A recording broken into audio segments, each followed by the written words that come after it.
Exactly గారు ఇప్పుడు ఇచ్చాడు. బట్ మా టీం నుంచి మీకు చెప్పారా? రాజేష్ దండగా చెప్పారు. నేను చెప్పానా? ఇది ఇంకా మంచి జోక్. ఎందుకు లేదు చెప్పండి, అంటే ఎలా ఉండవు.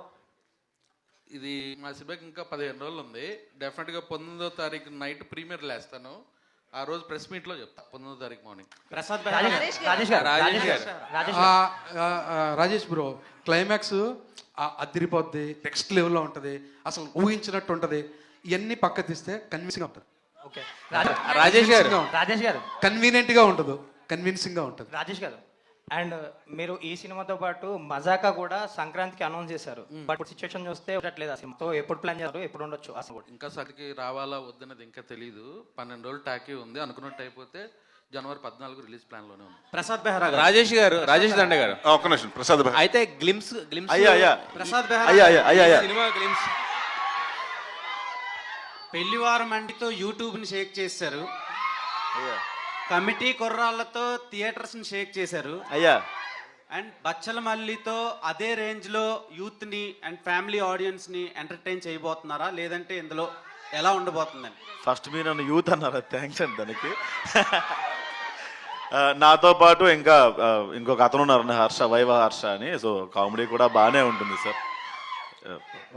రాజేష్ దండ గారు ఇక్కడ సార్. ప్రసాద్ గారు అంటే గ్లిమ్స్ లో మీరు యాక్చువల్గా భగవద్గీత ఇక్కడ అయ్యా మీ క్రేజ్ చూస్తుంటే ఇప్పుడు ఫ్యాన్స్ ఆ కేకలు వింటుంటే మీకు ఒక స్టార్ హీరోకి వచ్చిన క్రేజ్ లాగా అనిపిస్తుంది. అయ్యా ఎలా ఫీల్ అవుతున్నారు? ఒకవేళ ఎవరైనా కథ తీసుకొచ్చి ప్రసాద్ హీరోగా చేస్తావా అంటే చేస్తారా?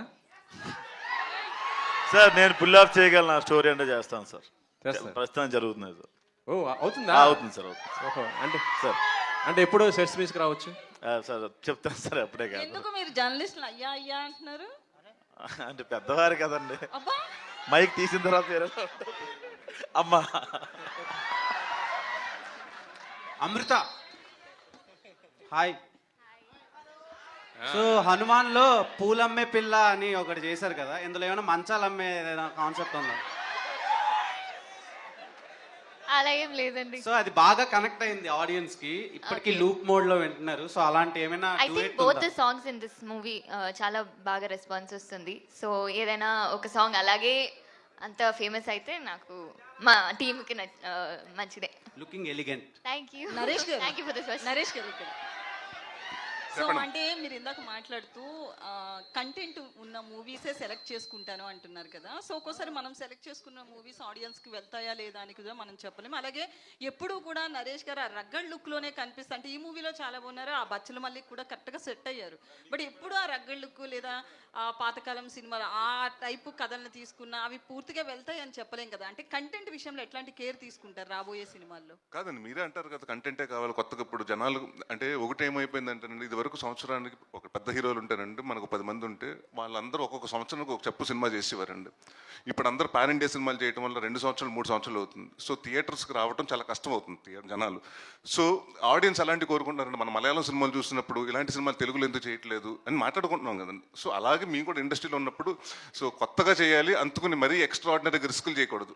అంటే నేను చేసిన ఎక్స్పెరిమెంట్లు ఉన్నాయండి, ఇప్పుడు లడ్డు బాబు లాంటి ఇలాంటి సినిమాలు ఎక్స్పెరిమెంట్లు అలాంటివి చేయకూడదండి. సో కంటెంట్ అంటే ఏదో ఒకటి మనం చెప్పటం, దానివల్ల వాళ్ళకి నేర్పించటమో లేకపోతే ఇప్పుడు వరకు తెలియంది ఇప్పుడు వరకు ఆ జానర్ ఎవరు ఎక్స్ప్లోర్ చేయలేదు, అది చేస్తే ఆడియన్స్ కొత్తగా ఉంటుంది. సో వాళ్ళకి రావడానికి, థియేటర్కి రావడానికి ఇంట్రెస్ట్ ఉంటుందండి. అండ్ కామెడీ ఎప్పుడు మీకు తెలుసు, ఎవరు నవ్వు నాకు ఇష్టం ఉంటుందని చెప్పరు.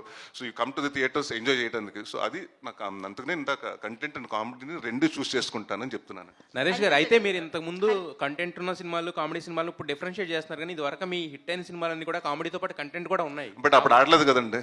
కొన్ని సినిమాలు ఆడినాయి కదా హిట్లు. ఇది నేను సినిమా ఆడలేదు అంటే ప్రాణం సినిమా ఆడలేదు అంటే చెప్తాను కదా. ఇప్పుడు నా beginning of the career too early అండి. దాని తర్వాత అప్పుడు నేను చేశాను, ఎక్స్పెరిమెంట్లు చేశాను.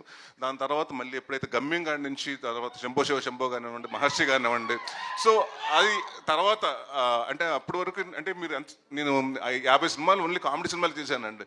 ప్రతి ఒక్కరు వచ్చి మీ సినిమాలో కామెడీ బాగుంటుంది కానీ మీరు కామెడీ యాక్టింగ్ చాలా ఎక్స్ట్రాడినరీగా చేశారని చెప్పరు. నేను ఎప్పుడైతే నాంది ఇలాంటి సినిమాలు చూసినప్పుడు నా పర్ఫార్మెన్స్ గురించి మాట్లాడతారు. So end of the day ఆర్టిస్ట్కి ఏమవుతుందంటే పర్ఫార్మెన్స్ గురించి కూడా ఉంటుంది కదా, మాకు కూడా ఒక చిన్న కాంప్లిమెంట్ కావాలి కదండి. అయితే యాక్చువల్గా దీంట్లో బచ్చలమల్లి అంటే మీరు అన్నట్టు ఇది ఓన్లీ ఫైట్స్ దీంతో ఉండే సినిమా కాదు, ఒక ఎమోషన్ వాటి మీద కూడా డ్రైవ్ అయిన సినిమా. దాంతోపాటు ఇప్పుడు మూర్ఖత్వం అనేది కామెడీ కూడా ఉంటుంది. మూర్ఖత్వం దాంట్లో చెప్తాం కదండి, ఇప్పుడు వాడు ఏంటంటే నేను ఎవరి కోసం మారను, నాకు నచ్చినట్టే బతుకుతా, సో మీరు ఉంటే ఉండండి నా లైఫ్లో, లేకపోతే వెళ్ళిపోండి. అదే ఆ character. నేను అనేది మూర్ఖత్వంలో కామెడీ కూడా ఉంటుంది కదా. మరి ఈ సినిమాలో కామెడీ టైమింగ్ అంటే ఇప్పుడు మన ఏమైనా గాలి సీను లేదంటే ఇంత లేదండి, ఉండదు. వాటికి ఏమి ఈ సినిమాలో ప్రవీణ్ ఉన్నాడు, వైవ హర్ష గారు ఉన్నారు, ప్రసాద్ బెహ్రా గారు ఉన్నారు. కామెడీ వాళ్ళకి ఇచ్చేయండి, ఆ డిపార్ట్మెంట్ వాళ్ళు చూసుకుంటారు. ఓన్లీ ఎమోషన్స్ అంటే ఇక మూర్ఖుడు మళ్ళీ కామెడీ చేస్తే మీకు క్యారెక్టర్ పడిపోతుందండి. ఎందుకంటే ఒకడు అప్పటి వరకు స్ట్రిక్ట్ గా ఉన్నాడు, ఆడు సడన్ గా ఒక 2 జోకులు చేస్తే ఆడు మళ్ళీ ఒక క్యారెక్టర్ పెరగదండి. సో అందుకని వాడు ఎప్పుడు సీరియస్గా ఉంటాడు, వాడు చుట్టూ మాత్రం జరుగుతుంటుంది. అయితే దీనికి ఒక చిన్న ఎక్స్టెన్షన్ ఏంటంటే ఇప్పుడు మనం ఏదన్నా ఒక క్యారెక్టర్ తీసుకుంటే అంటే హీరో ఒక చిన్న నెగిటివ్ షేడ్లో ఉన్నప్పుడు ఏంటంటే ఫైనల్గా వచ్చేసరికి పాజిటివ్గా మార్చేస్తారు. ఎందుకంటే హీరో కింద చూపించాలి కాబట్టి ఎన్ని తీసుకున్నా. బట్ వాడిని ఎలా అయితే నెగిటివ్గా ఉన్నాడో ఆ నెగిటివ్గా ఎండ్ చేస్తాం అనేసరికి మిగతాది సినిమా అనేది జనాలు కనెక్ట్ అవ్వడం కానీ ఇలాంటిది ఎక్కువగా ఉంటుంది కదా. మరి దీంట్లో పాజిటివ్గా మార్చేస్తారా హీరోని, లేదంటే ఆ మూర్ఖుడు అలా మూర్ఖుడి కింద మిగిలిపోతాడా? మొత్తం చెప్పమంటున్నాడు ఈయన మొత్తం. లేదండి, అది మాకు ఇంకొక 20 రోజుల్లో మీకు చూస్తారు. సో చాలా ఇంకా ప్రెస్ మీట్లు ఉన్నాయి మీకు. అంటే నాకు తెలిసి డెఫినెట్గా థియేటర్ ట్రైలర్ చూసిన తర్వాత మళ్ళీ మీకు అంటే ఫస్ట్ కంటెంట్ చూసినప్పుడు అది యాక్షన్ ఫిల్మ్ లాగా ఉంది, దీంట్లోకి వచ్చేటప్పటికి ఏదో ఎమోషన్ ఉందనిపిస్తుంది. సో మీ ప్లాన్ కూడా అలా చేస్తున్నాం. So we're taking content 1 by 1. So Rajesh garu ఒక్క నిమిషం. రాజేష్ గారు యాక్చువల్గా మీరు గ్లిమ్స్లో భగవద్గీతకు సంబంధించిన ఒక డైలాగ్ ఏదో పెట్టారు. అయితే మీకు చాలా బెదిరింపులు వచ్చినాయని, ఆ డైలాగ్ తీస్తేనే కానీ సినిమా రిలీజ్ అవనేమో అని హిందూ సంఘాల నుంచి వీటి నుంచి బెదిరింపులు వచ్చినాయి అని అవి అన్నారు కదా. మరి ఆ ఇష్యూ షార్ట్ అయిందా లేకపోతే ఏంటి, ఎలా జరుగుతుంది? నేను చెప్తాను సార్. అది ఎవరైతే కమెంట్ చేశారో, ఎవరైతే అదంతా బ్యాడ్ వర్డ్స్ వాడారు సార్, చాలా దారుణంగా వాడారు. ట్విట్టర్లో కావచ్చు, కామెంట్స్లో కూడా చాలా దారుణంగా మాట్లాడారు. వాళ్ళందరూ బచ్చల మల్లే సార్, వాళ్ళందరూ బచ్చల మల్లే. ఎందుకంటే బచ్చల మల్లె ఎలాగైతే భగవద్గీత ప్లే అవుతుంటే వినరా అని పెడితే వినకుండా కట్ చేశాడు సార్. నేను ఒక మంచి పాయింట్ చెప్పడం కోసమే నేను పెట్టా, అది ఉంది తర్వాత అన్నది అది కూడా వినకుండా ఇప్పుడే కట్ చేశారు సార్ వాళ్ళు కూడా. సో వాళ్ళ సినిమా చూసిన తర్వాత వాళ్ళే నాకు మళ్ళీ రీట్వీట్ చేస్తారు sir, sorry brother, issue short అయింది సార్. అది ఎందుకంటే నేను హిందూ సార్, నేను సనాతన ధర్మం అంటే నాకు ఇష్టం, నా కల్చర్ అంటే నాకు ఇష్టం. నేను పవన్ కళ్యాణ్ గారికి పెద్ద ఫ్యాన్ సార్. ఆయనే సనాతన ధర్మం గురించి అంత గొప్పగా చెప్తున్నప్పుడు నేను ఆయన ఫ్యాన్ సార్. ఆయన ఆయనే దేవుడు అనుకుంటాను నేను. సో ఆయన చెప్తున్నప్పుడు నేను విన్నా సార్. నేను హిందూ సార్, నేను ఆయన సార్ మూర్తి గారు అంటూ అన్నవరం టెంపుల్లో నేను ఇష్టమై కదా సార్ పెట్టుకుంటాను. నేను తిరుపతి వెళ్ళాను సార్, తిరుపతి వెళ్ళి దర్శనం చేసుకుంటా. నేను పక్కా హిందూ సార్, వాళ్ళు కాదు నన్ను ఆ కమెంట్ చేసిన వాళ్ళు. ఎందుకంటే నేను చాలా రెస్పెక్ట్ ఇస్తాను సార్ నా ధర్మానికి, నా దేవుళ్ళకి, నా విధానాలకి, నా పద్ధతులకు నేను రెస్పెక్ట్ ఇస్తాను sir. I am proud to say I'm Hindu sir. Rajesh garu sir ఏంటి మీరు బాగా పెద్ద ప్రొడ్యూసర్ అయిపోయి అనేసుకుంటున్నారు ఆల్రెడీ. చిన్న సినిమాలు తీసే చిన్న ప్రొడ్యూసర్ సార్. మీరు యాక్చువల్గా అనిల్ శంకర్ గారితో కలిసి స్టార్ట్ చేశారు. మరి పాపం ఇప్పుడు ఆయన వదిలేసేసి మీరు ఇండిపెండెంట్గానే చక్కగా 3 సినిమాలు ప్లాన్లో పెట్టేశారు. అంటే ఆ చెయ్యి వదిలేశారా? నెక్స్ట్ మజాకాలో అనిల్ శంకర్ గారు ఉన్నారు సార్. అంటే కొన్ని కథలు అనిల్ గారికి కనెక్ట్ అవ్వవు. అంటే అనిల్ గారికి కామెడీ కావాలి, ఓన్లీ కామెడీ కావాలి. ఇప్పుడు నాంది ఉంది, అనిల్ గారికి నచ్చదు. మరి భైరవకోన్ కూడా చేశారు కదా, భైరవకోన్ ఎంటర్టైన్మెంట్ ఉంటుంది కదా. అందుకేనా నరేష్ గారిని ఎంటర్టైన్మెంట్ లో చూడటం ఇష్టం అనిల్ గారు, అదే అంతేనా? అంతేగాని చెయ్యి వదిలేదు ఇంకా. మళ్ళీ ఉంటాయి సార్, అనౌన్స్మెంట్లు వస్తాయి మైసూర్ కంపెనీ. హరితేజ గారు, హరితేజ హాయ్ అండి. హలో. బిగ్ బాస్ 2 సార్లు వెళ్ళారు. ఇక్కడ కూడా యాక్టింగ్ అండ్ యాంకరింగ్ 2 కూడా చేస్తారు. మీ లక్కీ నెంబర్ 2. ఓ మీరు చెప్తుంటే ఇప్పుడు ఆలోచిస్తుంటే 2 అని అనిపిస్తుందండి. All the even numbers basically 2, 4, 6 అలా వెళ్తుంది. హరితేజ గారు అంటే ఎక్కువగా కామెడీ మాకు ఎక్కువ యాక్సెప్ట్ చేస్తాం. బట్ ఇందులో నరేష్ గారు అంటే కామెడీ ఎక్కడ ఉండదు, డిఫరెంట్ రోల్లో చూస్తున్నారు అంటారు. ఏంటి ఆ డిఫరెంట్ రోల్ ఒకసారి కొంచెం బేసిక్గా నేను ఎప్పుడు అనుకుంటూ ఉంటానండి, ఒక్క సినిమాలో కామెడీ హిట్ అయింది, ఎస్ భగవంతుడి దయ, వెల్ అండ్ గుడ్, మీరు అందరూ ఆదరించారు. కానీ అదొక్కటే నా బలం కాదు, నా బలం ఇంకా చాలా విషయాల్లో ఉంది. అది బయటికి తీసుకొచ్చే డైరెక్టర్ ఎవరన్నా రాస్తే, అంటే emotion anything, because I am a performer, I love to perform.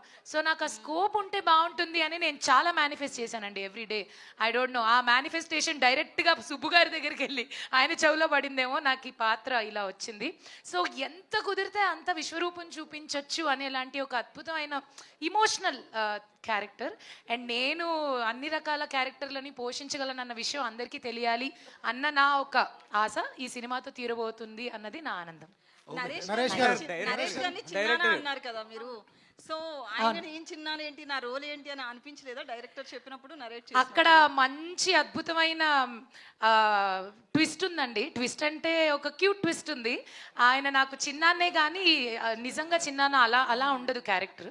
ఇంకా వయసులో చిన్న ఆయనే, కానీ నేను అలా ప్రేమగా పిలుస్తూ ఉంటాను, వరసలో అలా పిలుస్తూ ఉంటాను అనమాట. బాగుంటుంది మా ఇద్దరి కాంబినేషన్, చాలా క్యూట్గా ఉంటుంది. ఇంతకన్నా ఎక్కువ చెప్తే మళ్ళీ తిడతారండి, కాబట్టి మీరు 20th చూడండి అదేంటో. నరేష్ గారు, అంటే మీ నుంచి వచ్చిన మల్టీ స్టారర్ సినిమాలన్నీ కూడా సూపర్ హిట్ కదా, మళ్ళీ ఎవరితో అయినా జతకట్టి రాబోతున్నారా? అంటే ఇప్పటివరకు నన్ను ఎవరు అప్రోచ్ అవ్వలేదండి. డెఫినెట్గా అప్రోచ్ అయితే మంచి క్యారెక్టర్ ఉంటే డెఫినెట్గా చేస్తానండి. అండ్ ఆల్వేస్ అంటే గేమ్ ఫర్ మల్టీ స్టార్ మీరు ఫస్ట్ నుంచి చూసుకుంటే.